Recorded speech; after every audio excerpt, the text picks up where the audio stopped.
টাকা তো আমি বলবো না যে সেই টাকা, কারণ সাপ্তাহিক ভিত্তিতে জেলখানা এখন আর টাকা নেওয়া হয় না, আগে সেটা চলতো। কিন্তু আমাকে তারা ভালোবাসা টাকা দিয়েছে, আমি সেইটাই নিয়েছি। এবং প্রধানমন্ত্রীর ত্রাণ তহবিল থেকে আমাকে 5 লক্ষ টাকা দিয়েছে, ওইটাও এখানে আছে। এবং অনেকে, আমি যখন বাইর হওয়ার পরে আমাকে অনেকেই সাহায্য করেছে, 10,000, 20,000, 50,000। বিভিন্ন চ্যানেলে গিয়েছি, বিভিন্ন চ্যানেলে বক্তৃতা, হয়তো টক শো করেছি, দেখছেন আপনারা, চ্যানেলে গিয়েছি। হ্যাঁ, প্রতিটা এমন কোনো চ্যানেল নাই যে করে চ্যানেলে গেছি 50,000 টাকার নিচে আমাকে দিচ্ছে। এবং যারাই গেছে, অনেক সাংবাদিক ভাই আমাকে সাহায্য করছে, অনেক ইউটিউবার ভাই আমাকে সাহায্য করছে। রংপুর থেকে চলে আসছে, চিড়িয়াং থেকে চলে আসছে, আমি জানিও না তারা টাকা পাঠাই দিয়েছে আমাকে।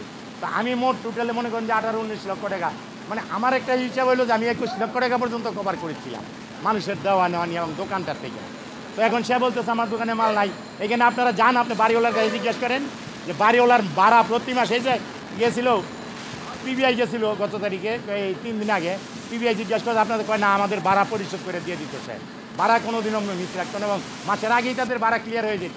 আমার সাহেব বিভিন্ন ধরনের কথা বলতেছে, আমি খাইতে পারি নাই, তো আমি চলতে পারি নাই। তাহলে আমি খাইতে না পারলে, চলতে না পারলে সে কী দেখে আমাকে বিয়ে করলো?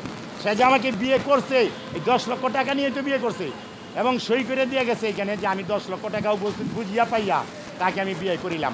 এটা তো সে কোনো মতেই নিতে পারবে না। এখন বলতেছে এটা নাকি সাদা স্ট্যাম্পে সই করাইছি, জোর করে সই করাইছি, এটা কি সম্ভব?